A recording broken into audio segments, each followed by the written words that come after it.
whenever you guys are ready. All right. My name is Jennifer Goven, Goven, and Kelly Brockschmidt, and we are interviewing Erling Smestad. I'm going to need you to say your name and spell your last name, please. Erling Smestad, S-M-E-S-T-A-D. Okay, and can you answer a couple of questions? What city are you from, right? And where were you born? Right now I live in Belmont on West River Drive, 5971 West River Drive. Okay. And what city were you born in? Grand Rapids, Michigan. When? 15th October 1919 All right. on Clancy Avenue. All right, let's start with your time in Grand Rapids before you joined the reserve. And what were you doing during high school? What kind of things were you doing with your friends? What kind of schoolwork were you doing? Well, the first school I went to was Michigan School up on Michigan Avenue, Michigan Street, and then they was going to tear that down, and Reverend DeHaan took that church over. And then we had to go to Coit School when I was about 11 years old, 10 or 11 years old, and that's about my grade school education. Then we went to Central when I was 12, and I graduated there in 1939. Did you have plans for after high school that you had thought of? Was there some kind of work that you wanted to get into? I always thought while I was in high school, I was in the ROTC for about 3 years. That's because we got free uniforms 3 days a week. And then I got in the National Guards in 1938. So before you finished high school, you went into the National Guard? I was in the National Guard before I got out of high school. Were a lot of your friends in the Guard? Is that why? They all were, the whole neighborhood was in, they joined various companies. We had about 15 kids around there, they all signed up. Why did you guys sign up, just to hang out together, or what? We hung around together, yeah. We'd sit up on a corner and watch the girls go by. We'd stop up there where all the girls worked in the booth dairy and chatted. Then we swam, and we'd go swimming at the park and play games, sports, football and baseball. We'd challenge various teams from the Gas House Gang down there, and then the Police Boys and the Farmer Boys. We'd have a yearly football game with those three groups of boys. Did a lot of those guys also join the reserve? People Boy, from there's the areas? there's some of them there, but most of them I knew were from the neighborhood of College and Hastings Street and Union Avenue north of us there. Did you spend a lot of time at the armory? Yeah, we spent time down there when we could play pool and ping pong and cards, and there's a small swimming pool there. We'd go swimming. We used to have to fight John English, the manager, for making. You said you joined in 1938. What was the process like of signing up for the Guards? Just go down there and put your name down and sign up for 3 years at that time. Did you know what was going on over in Europe at this time? That's one of the reasons I joined up, so I could get in with. If we did have to go, I would be with a bunch of boys I knew, and was close to. That's the reason. One reason I joined.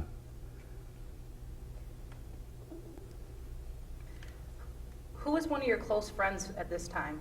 My closest friend? Mm-hmm. Oh, Ray Evans and Bill Calkins and my brother and Louis Kane and Jim Verstay. Now, did your brother sign up with the Guards at the same time you did? He signed up about a month before I did with his buddy, the Sherwood boy. Yeah, we hung around together all these years until we used to have parties all the time. They eventually all got married, and we'd have reunions with the Red Arrow Club and the Grand Rapids Club, meetings and every third Friday after a while. So when did you find out that you were being immobilized?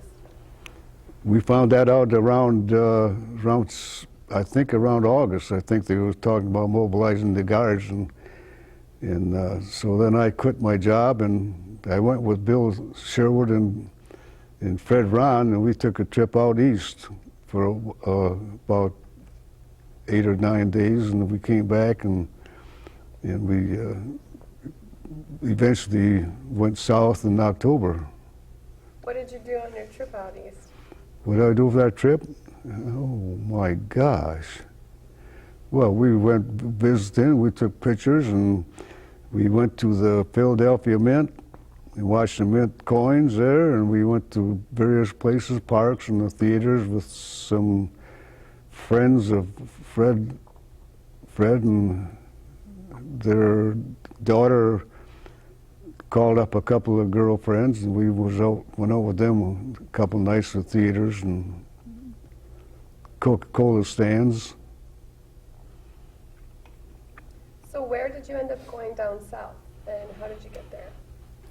Well, first of all, there's 15 people from the supply section and one officer, 15 enlisted men and one officer. We loaded on a truck, and I think that was about the 17th of October, 17th or 18th maybe, and so we went to Kalamazoo. We got on the train at Kalamazoo, and our group, we went on train down south. We stopped to think one time and to relax our legs and stuff and get some refreshments and continue on to Louisiana, Camp Beauregard. Did that train lead you to New Orleans? Is that where you got off the train? And what? Did the train end in New Orleans that you took? The same engine. Did the train that you took from Kalamazoo, did you guys arrive in New Yeah, Orleans? the same. We went on straight down on the same train. Didn't have to get off, except to relax and get some refreshments. What unit were you assigned to? I was in Service Company 126 Infantry, 32nd Division. Okay. So what were you feeling when you guys were traveling down there? Were you guys excited or were you nervous? Oh yeah, we were talking, playing cards, and doing whatever you do when you're on a train. Look at the scenery, and like I said, we got off in, I think it was Memphis. We got off for refreshments and went right on. It's been a long time ago. It's pretty hard to remember everything that happened on that train. Well, what was your reaction to Louisiana when you got there? Hot. It was October. I think it took us 2 days, 3 days to get down there, and it was hot and clay, and we had to put the tents, pound some stakes in. And you couldn't do it. You pound a stake in, and you break it and get another stake, and finally we had enough broken stakes around there to build a big bonfire. But then we got the tents up, and then we had to count, take an inventory of what was there, tents and cots and mattresses and stuff like that.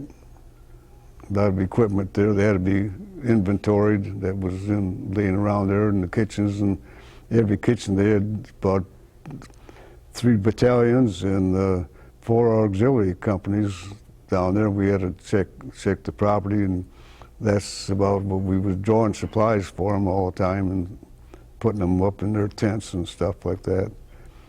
We was pretty busy.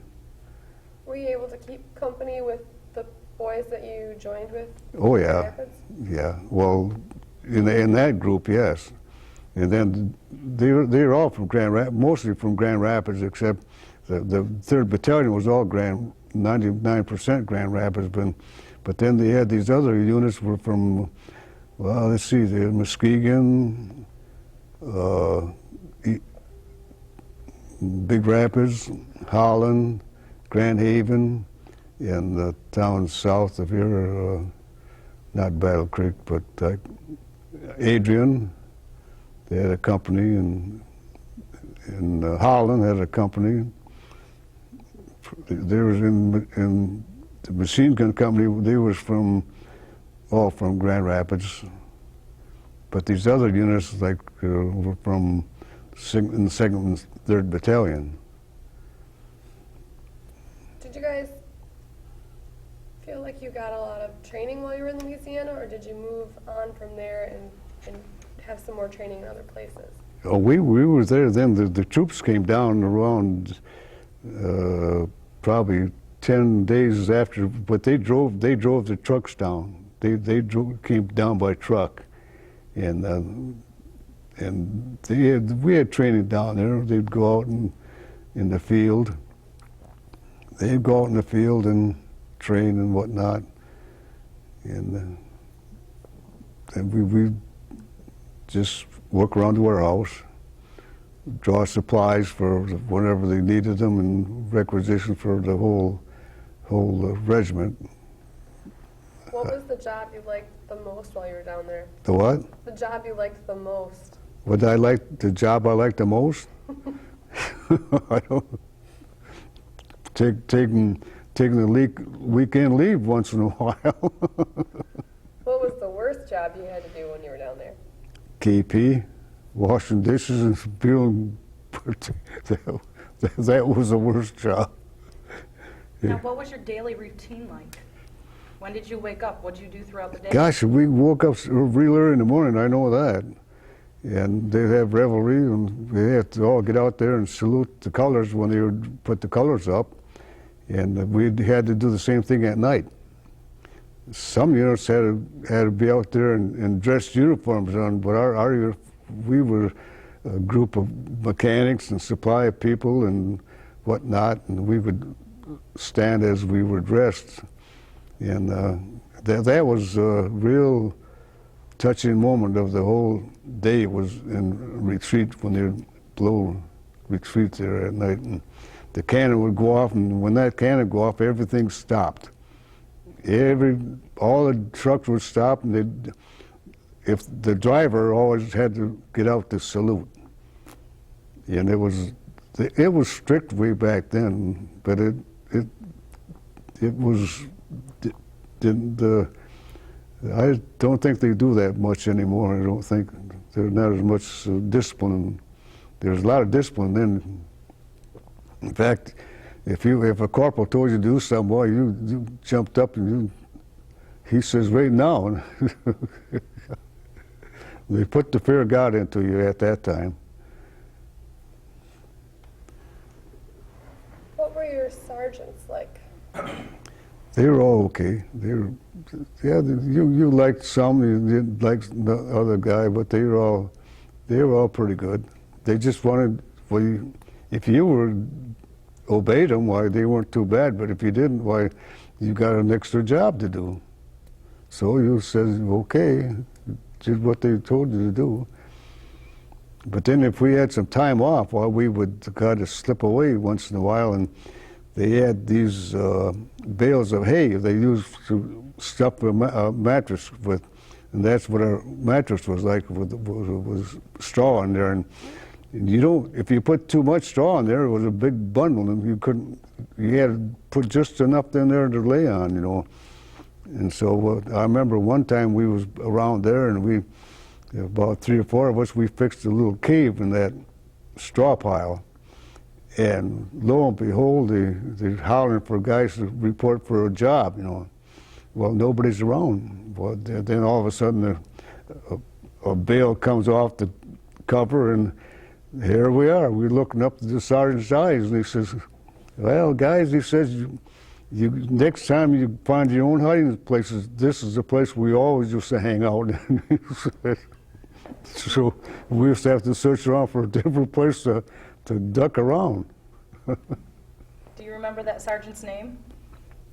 Well, I remember a lot. There was Al Sawicki was one of the guys, and and oh gosh, there's the old timers. They were old timers. You know, in fact, Al Sawicki was a boxing champion in Grand Rapids in around 1935. He was a tough little bugger. He's the guy that gave me my nickname of Sam when we was down in. After we moved over from Beauregard, we moved to Camp Livingston, and we had in Camp Beauregard we had these Sibley stoves, and once you put a fire in there, and the sparks would come up, and every now and then you'd look up there, and gee whiz, the sun's coming through the tent. Well, yeah, a spark come on there, and that spot got bigger and bigger and bigger. It was on fire. a lot of tents burned down over there. Then we went to Camp Livingston. They had a stove in the tent, and they didn't have to worry about the sparks there. But Al Sawicki was trying to wake us up one morning. He came back after the weekend passed and hollering at all of us to get up, and everybody started getting up. I just laid there, and he's funny. He tried to call my name so he couldn't pronounce it. He could pronounce like Masakowski and Tazalowski and Wilkowski, but he couldn't pronounce Smestad, so he just cut it down to Sammy, and then he cut it down to Sam later on. And he says, "Get up." I said, and he was in bed, he was still in bed. And I said, "Well, you're not up yet." He said, "If I get up, I said, I'll throw you out of your bunk." I said, "Yeah, he would too. He was a little guy, tougher than Dickens." And so he got up and I got up. And when he came over towards me, and I just kind of put my hand out like that, and I just caught him off balance on the chest, you know, and he backed up to his bunk, and he come over there, he was going to kill me. He said, "Boy, if you don't get up now," I said, I knew he would, so I got up about that quick. But he was a real good guy. And then he didn't talk to me for about a week or a while. And Big John was his buddy. Big John and Al were pals from way back the west side. And I told John, I said, "Well, do you know Al? He never says anything. He never even hollers at me in the morning to get up or anything." And so I was on KP that day, and I had to serve the sergeant's table. And I brought over a plate over there, and John, he said, "Is Al talking to you?" Well, he broke out a great big smile. He said, "Oh, yeah." But from that day on, we were still just the same we were before. What kind of training was going on at Camp Livingston? Well, the troops would go out there, with their machine guns and their rifles. They'd go practice their firing and maneuver around. And of course, like I said, I was a supply man, and we stayed up in the warehouse and would issue out supplies when the supply sergeant would come up with his armor artificer and whatever they needed. There was a ration section and another section, and I was in the clothing and equipment, and we would help each other out a lot. And we'd have to go to the quartermaster and draw supplies and put them in a tent and call the companies up, tell them that their shoes are in, or their socks are in, or their shirts are in, or whatever they wanted to have, or their stuff. So where was your next stop after Camp Livingston? Our next stop, well, we had maneuvers down there with all throughout the South, and we had to go out in the field there for, I guess, we was there for probably a month, and we were fighting the Red Army, fought the Blue Army, and President Eisenhower, at that time, he was a major or lieutenant colonel on one of the opposition side there, found out later on. And then we had, and our supply guy, we just had to bring supplies up through the lines at night, through the companies, rations and stuff like that. And then when that was over, then we went up to Camp Fort Devens in Massachusetts. And we went up there by train, and our outfit went by train. A lot of the drivers, they drove up there. So we settled up in there. Now, prior to that, Pearl Harbor was attacked. Where were you on December 7th? Oh, where was I on December 7th? I'll tell you exactly. We was at a little tavern coming home from a small town, and we said, well, let's stop and have one more drink at this, I forget the name of the place. And so we pulled in there, and we looked up there, and it looked like there was a riot going on. Everybody was pouring out of that place. And we walked in there, what's the matter? And the MPs were there. It says, everybody's got to go back. They bombed Pearl Harbor. Oh, man. So we had to go back and the camp as quick as we could get. And then we had to go down to the ammunition dump and draw tons and tons of ammunition to distribute to the troops. And then the troops were sent to Louisiana, bridges around Louisiana, Mississippi, bridges and whatnot, and important places. These other companies were doing that. Yeah, then that's right after that we went up to get ready to go to Europe. We got up there, and then all of a sudden they changed the tactics. They said, well, no, they took our engineers away from us, and they were sent to ship out. They wound up in England or Ireland or England, I forget, I don't know where they wound up at. And so we didn't have any engineer unit. So they drafted the engineer unit from Massachusetts to join our outfit. So we had some engineers with us. So this was at Fort Devens? Yes. Now, when Pearl Harbor, they told you Pearl Harbor was attacked, did you know where Pearl Harbor was? Well, we found out where we knew it was in Hawaii, in Hawaii. A lot of us knew where it was from our maps and history, you know, but we didn't know how serious. Then the next day was Sunday. Then we heard the president's speech, that famous speech he had there, and says, you know, I don't know word for word he said, but he said there's a war going on. That's all, and he declared war. Then of course, the Senate and House had a vote on it at that time. Nowadays, the president says, well, let's conquer that country. We need the oil. I could see a lot of nasty things about that, but whatever. It might cost me a quarter. So where did you go from Fort Devens? Well, then we went to, we had a furlough.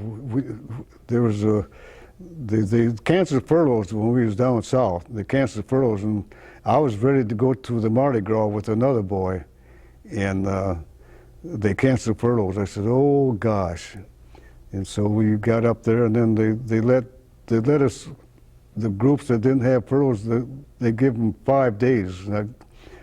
The group I went out with was about five of us were all from Grand Rapids. We got on the train and took off on the train, and we called up some old friends, a friend that I knew when she was a little girl. And I came home one night, and I said, who's talking to Helen, my sister? Well, go find out.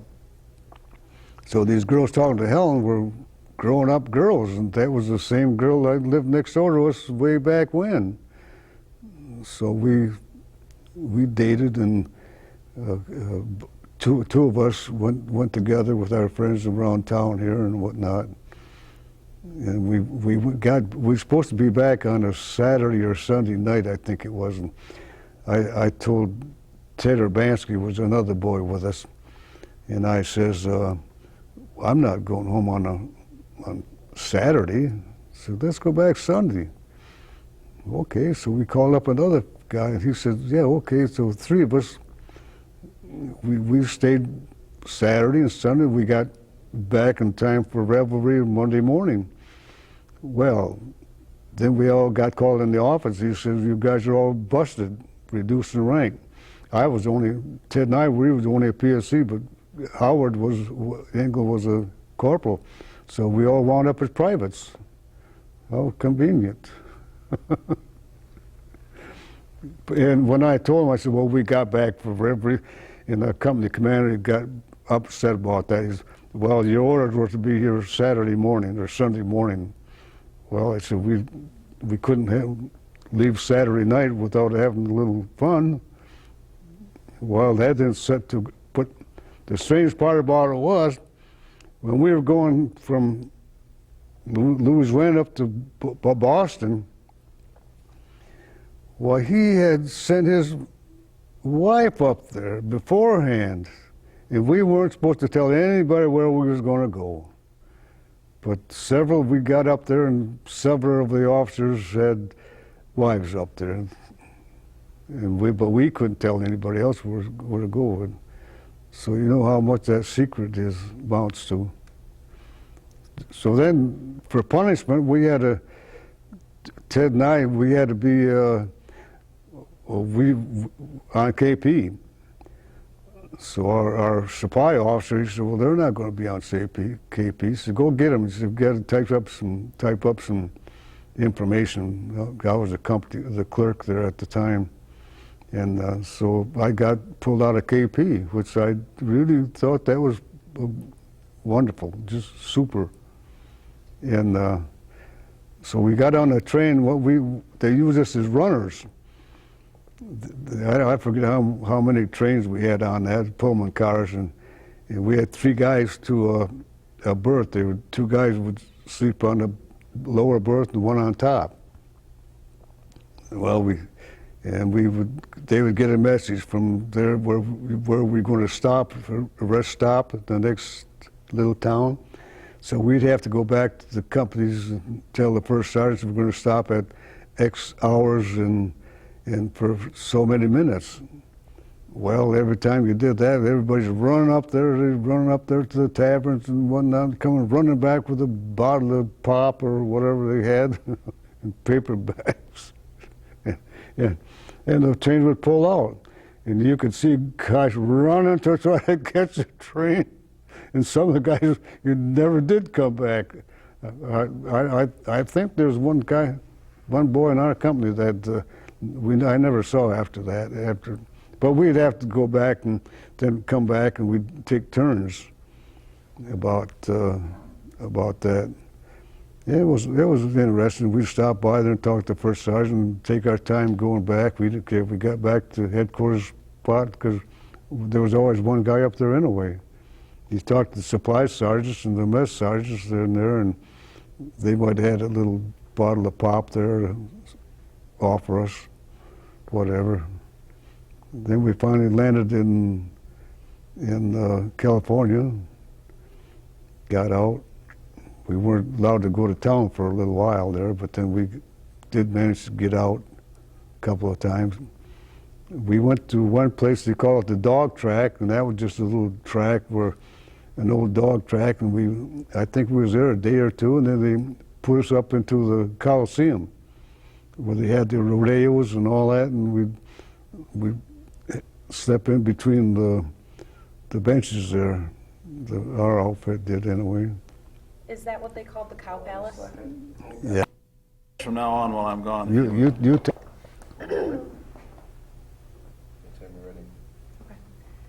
How long did you stay at the Cow Palace? Gosh, I really don't remember. I don't remember how many days when we got there, and it seemed like we was there probably a week.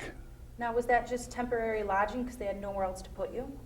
No, that was where from there we went on board ship. What ship? The USS Laureline. Where'd you leave from? We left from San Francisco. Do you know when? Yeah, let's see, April. So we left the 22nd of April. We landed the 15th of May, I think it was. That was in 1941? 1941, yes. 1941. We got on Laurel. We had about 5,000 troops on that ship. And the 127 and 128, they were on 2 other ships about the same size. But the Laureline, I think, was the largest ship. Did you you know where you were going? We thought we was going to go to, well, we figured we was going to Australia, just talk, you know, and whatnot. Where did you stay on the ship?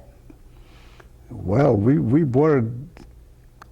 had an advance group going on the ship to assign units, different compartments in different parts of the ship. And our group was on the aft or the tail end, and that was what used to be called the hospital bay. And that was a two-bunk affair. But there was part of us was in there. The other part was just inside. That was like a 6 bunks there, about that much space between five or 6 bunks high. And we were in what they were just two beds in the hospital, what they used to be the hospital bay. But the ship was right on, tail end was right outside, and we went through under the Golden Gate Bridge, and it was rough. It was rough. Did you get seasickness? 4,000 troops got seasick, at least 4,000. How did you treat it? We just didn't treat it. What could you treat it with? Nothing. No. Now, this was a luxury ship previous to Yes, the it was. ship, so it was still pretty nice inside. Not well. Some of them had rooms. Mostly the high-ranked non-commissioned officers had rooms down there, cabins. A lot of them, but then there was a lot of them that didn't have cabins. You know, they didn't have for 5,000 troops. You know, they had to spread them out. Was the food good? I guess if you could eat it and keep it down, it was palatable. You could have it. You could chew it down. Now, did you cross the equator? Yes, we crossed. Did you participate in the King Neptune ceremony? They crossed the international date line. That's not the equator. That's a different line. And we crossed that. And I don't know if we gained. We was the same day tomorrow as it was today, or something like that. I forget how it's changed. But and then they initiated a few of the troops. And out of our company, they took 5 guys. And you can't guess who one of the guys was. Was it you? Yes, it was me. And I remember, let's see, there was Al Sawicki and Jimmy Wells, and he was a golf pro in Grand Rapids for a good number of years. And myself, and I forget the other guy's name. I think his name was Ray Dodds. It seemed like there was another one, but I don't remember. Anyway, you're in your skivvies, you know, just your shorts on, and you go down to what they call a ladder, 2 ladders on each side going down the back of the ship. And you get down the bottom there, and there's on my side, they had a guy with a pair of shears. They looked about that long. And I just had a haircut. I just had a brush cut. This guy was, and he would pull up a bunch like that and clip all over my head there. And I thought he was going to cut an ear off. And Al Sawicki on that side, they had a guy with an electric, and they just zipped up his head there, and Jimmy Wells had that. And so then you crawl around along there, there's some guys that are swatting you, and they're spraying the hose at you, and there's, I didn't weigh too much. There's 2 guys there, and they just lifted me up, and they just chunked me in that barrel of water. Those big drums of water just chunk you down. And they said, pollywog or shellback. And I was watching what they was going on. And if you said pollywog, down you went again. But if it said shellback, they'd let you go. And so I was kind of wise to that. But I had to wait for the guy ahead of me to get dunked. And so they plunged me in there, and I said, shellback. I go, okay, let me go. Al Sawicki, He didn't know what he was. He was just spitting water. And then down again he went. I think they dunked him about 3 times before I said, "Sell back, Al, sell back." So finally got wise. They let him go. So then, but then they had guys there with sticks, but they were tired of doing that, so they'd slap you, probably just give you just one little lick, you know, that was about all. But then they had the Queen up there in his court. They're sitting way up above there, and they're all dressed up. He's got a rod there that shows he's the boss, and these other guys, they're all dressed up. They're all dressed up, boy, they're just dressed up something beautiful, you know. And then he would say, "Okay, let him go," or something like that. They'd let us go back, you know, change, get some dry shorts on. How long did that take? Oh, it took all night. It took all day, and part of the night. And these sailors were running around there trying to get guys that dodged them. And they'd go around and say, "Hey, who missed it?" And you could hear them running around there. And the sailors on board, some of them had never been over before either, so they were getting it too. They got but they only got a few guys from each unit, you know, instead of the whole gang. But I'm telling you, it was interesting. Some of the guys took pictures, and I got pictures of the court up there and stuff like that. It was kind of fun. How long did it take you to get to Australia? So I think we was on that ship 22 days altogether. Where did you land? We landed in Adelaide, way in the southern part, but that was about the time the Coral Sea battle was going on, and while we was on board ship there, why there was they got a note from Tokyo Rose. She says, "Well," she says, "it's too bad that the 32nd Division was just sunk." I said, "Man, oh man, they must have sunk in one of the other ships maybe or something like that," but they didn't, but they were just telling us that how dangerous it was.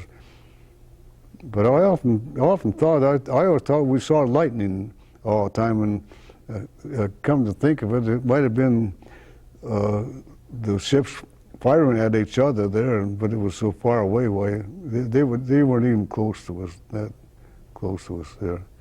But we landed in Adelaide, and the wharf, the dock there, and then they got big signs down there. A loose lip causes damage or something like that, or bad talk and loose lips. Just don't report stuff, you know. That's all you could hear for a while over there. Because, of course, they were being attacked by Japan. They thought Japan was going to come through the mountains over there in New Guinea and attack them. How long were you in Australia before you headed to New Guinea? Oh, gosh, we was in Australia for a while and went through more stuff. And we was in Adelaide, then we went up to Brisbane. And we got part way up, and I think Armourdale, and we had to get off because the gauge changed in every state. There were different rails for the train, so we had to unload our baggage and our trucks and whatever, supplies and stuff, and then we drove the rest of the way. I don't know how far that was, probably. And we bypassed Sydney and got into Brisbane, and then set up tents in the woods there. There was no roads. There was a tent here and a tent there and a tent there and whatnot. But they had a warehouse there and stuff. And Much jungle training there? What? Did you get much jungle training? Were the troops getting trained there? No. Then we went to let's see, it was just in the woods there of the Camp Cable. They named that Camp Cable after a boy from our company. He was on a board ship. They were shipping some supplies from Brisbane from the water, and that ship got sunk, and he was killed, and so they named the camp after him. He was from Kalamazoo. Gerald Cable, his name was. Yeah, he was a mechanic. And then, well, I don't know, we was there for quite a while, and then we went on up. If I had that little Red Arrow book there, it would tell us when we left there in 42, 41, 42. Yeah, we left there and we went to New Guinea and then Port Moresby. In Brisbane, did you have any interactions with the Australians? What? In Brisbane, did you have any interaction with the Australians? Oh yes, they did go to town almost every night. Did you get along with them? They were drivers. They was going to town. They'd go to town. In Adelaide, we went to town a bunch of times. We went bowling a couple of times down there, and nobody knew how to score, but we just knew how to throw the ball down there, and how many pins we marked down. We put them in the column. Heck, we were bowling 290 down there. Finally, somebody told us how to keep the score. They kept score for us. And we were bowling about 90 or 100 and something like that. But then we wound up, and then we had from the rest of the time, we had to stop. They'd have an advance party to find a park for us to pull the trucks in. We had just a company of guys, and we pulled in up there, and one day we pulled in up there, and in the morning we got up there, gosh, you look, there was all snow up there. It was cold. It was all frost. Everybody was frosty. And it was, but it was in their winter time, by the way. That was their winter time. We were getting in the fall. And so we finally got up to Brisbane and went to town once in a while. They'd all go out and train. We'd just pick up some more supplies and stuff. And then we wound up in Port Moresby there on I think the name of the ship that took us up there was a Holland, SS Holland, was just like a Liberty ship. I think it was Holland. I'm not sure, but somebody thought that was it. And Did you guys know what you were getting into when you were heading to New Guinea? Well, we knew there was going to be somebody was going to die up there. At least we should have known that. You know, there's a war going on. Somebody's going to get killed. You guys nervous about landing there? No, I don't think so.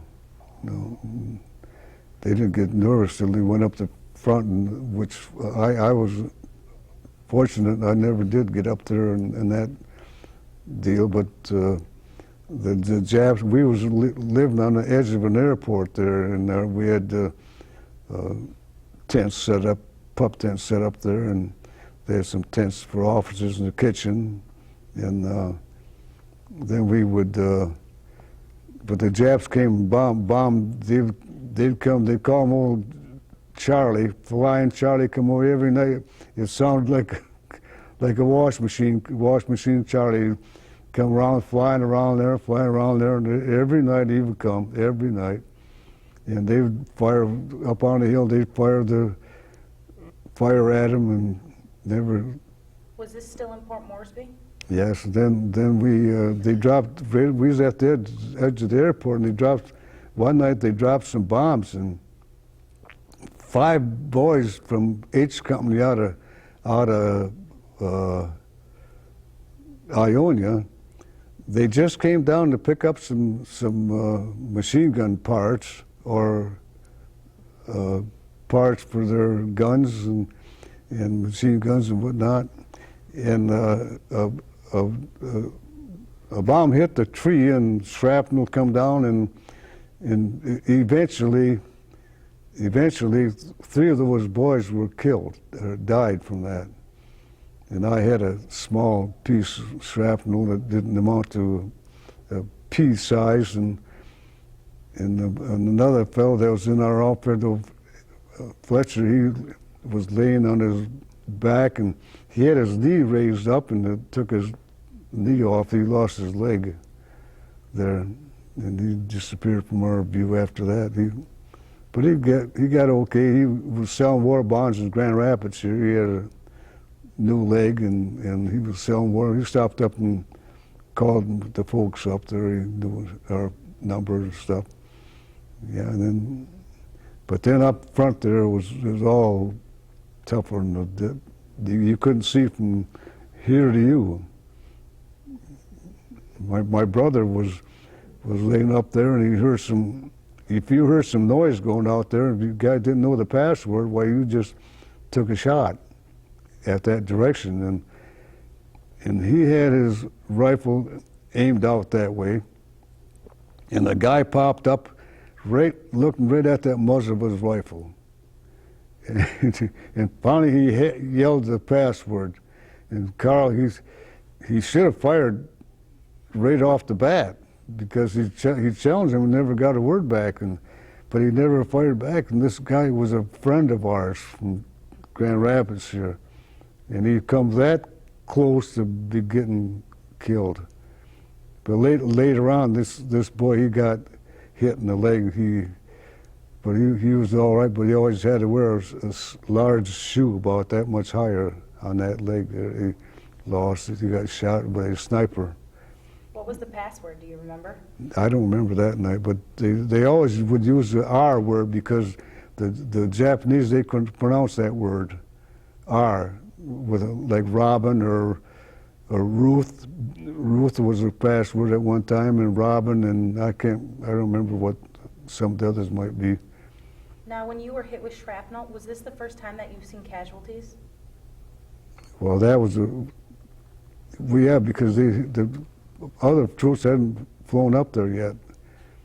But I went up to the hospital there, and it looked like my whole side was ripped open because it burned, and I just rubbed it, and I had blood from head to all the way up that way. My gosh, he said, Fletcher got hit, and I went over there and said, "Geez, but you're hit too." Oh my! And he just jumped up, and it was crazy. But it was okay. I went to the medics and saw these other guys and laying on the machine, on the table, being operated on, and it was pretty bad. This one boy I think he was from Wayland. His name was Ambrose. Ambrose was his name, was one boy. And the other boy's name was Lister B. Sitz, S-I-T-T-S. I remember Sitz because he was the armorer for each company. And he was a little short guy. He come down when we was in other camps, he'd come down there and try to promote a little extra. I said, "Now, Sitz, get out of here. You got all you got coming. Now get going." He'd fight for more. They'd always fight for more. And we'd go down to quartermaster. We always we'd have so many pieces to bring back, clothing or shoes. We want 5 more. Now, were you in charge of giving out supplies? Was Well, that what you were doing? Yeah, we had to keep a record of whatever we give out. Yeah, and they had a sign for it. And were you told how much you could give out to each company? Yeah, we knew how much their TOD was. Like they had so many people, they got so many pairs of shoes, or so many of this, and so many of that. So we knew how much they were allowed, and they'd come back because they got so many men, and they get 1 per man. Well, that's so. Well, yeah, we got some extra guys could come in all the time. No, yeah, get out of here. Where did your orders come from? They would send in what they wanted and what they needed. Then we'd check it out, and we'd go down and draw it, and we knew if they were over. Well, he said, "We ordered 50. I said, "Well, you only got 47 people there, so you only get 47. Everybody was trying to, it's a thing where you want to help your troops, But we were pretty good at that too, down the division there. What were your orders from time you were injured, after that, where did you go from there? Well, Were you laid up for a while? we were there for a while. We were there for we was always there till he came back from the up front there. Yeah. Was this at the time the Battle of Buna was going on? Yes. I never got up at that battle, but we got up to near the rest of them with our supplies forward. We had a forward dump. At this time, did you have any idea what was going on in the home front or what was happening with your parents? Were you able to keep in contact? Oh yeah, we would, guys would come back and we would hear about it, go down to the airport. We had to load supplies up at the airport, load the planes up. And then when the troops was marching, 2nd Battalion had a march over the trail, over the mountain. And I got a letter of this El Sawicki. I got his diary of what happened on that. And I don't know what, let somebody see that. I don't think I could publish it myself because it isn't. But then the only part about it is he would just see a guy this, and he never put any names of people in that writing that he had. It's in his own handwriting.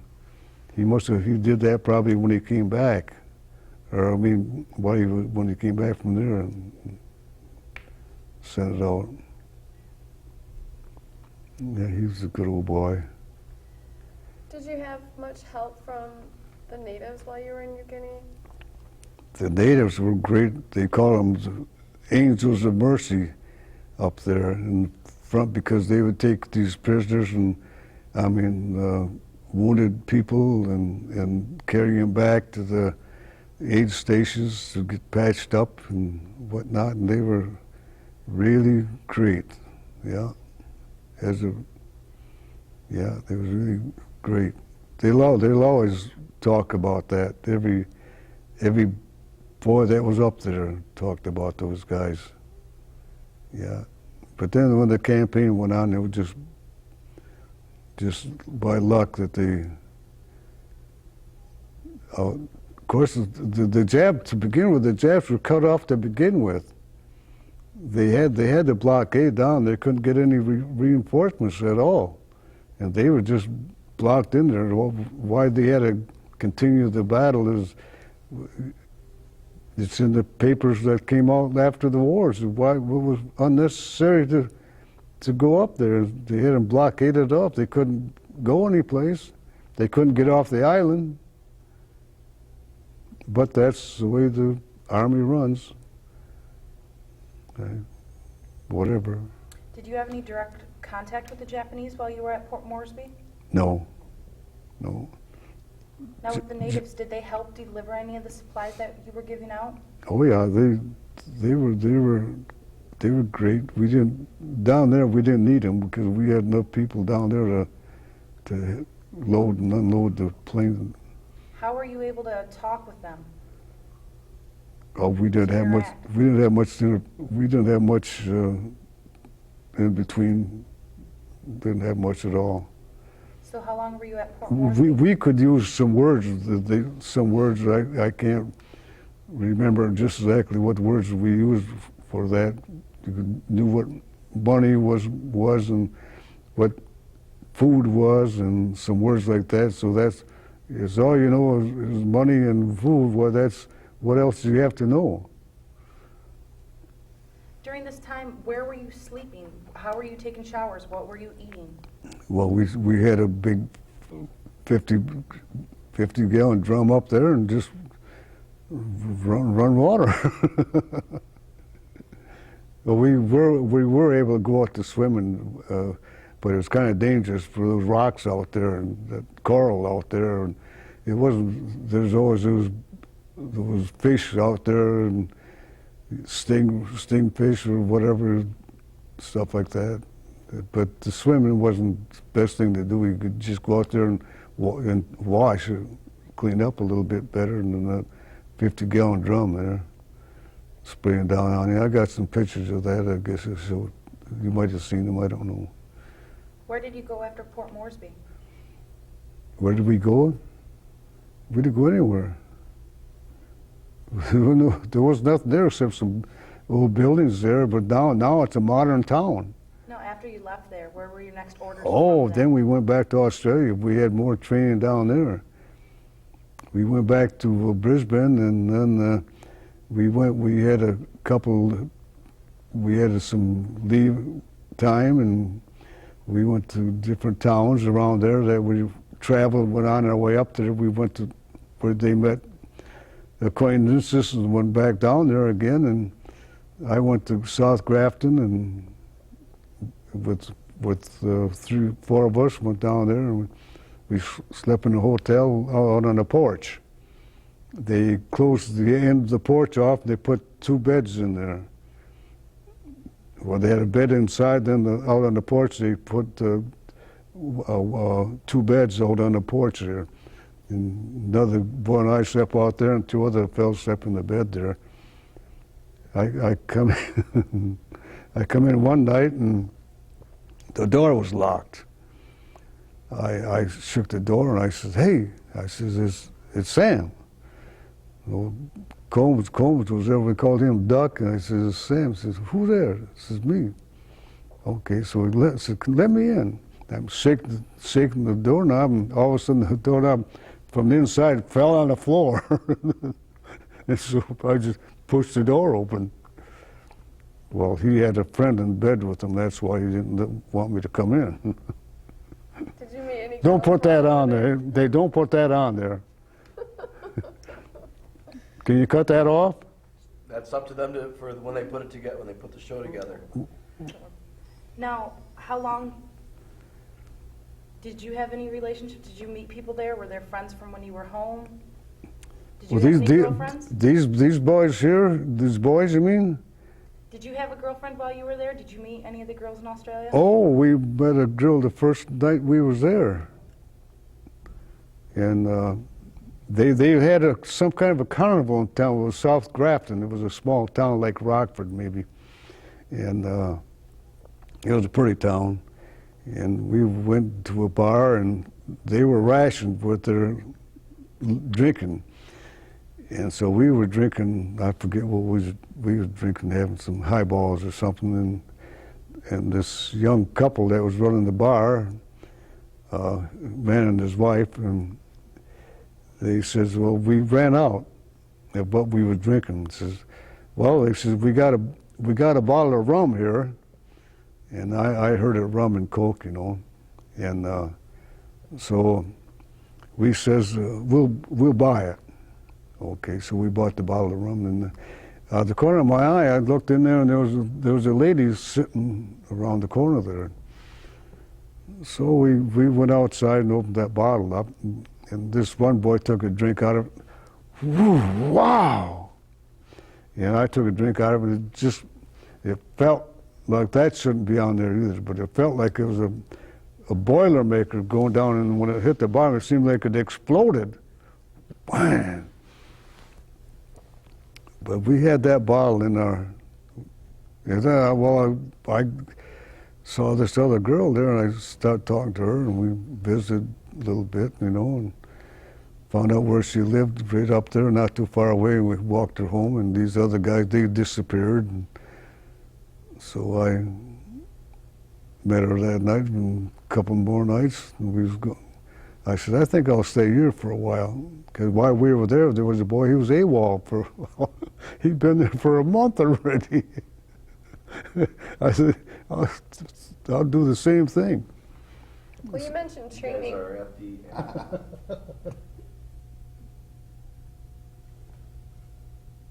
I hope I'm So comfortable.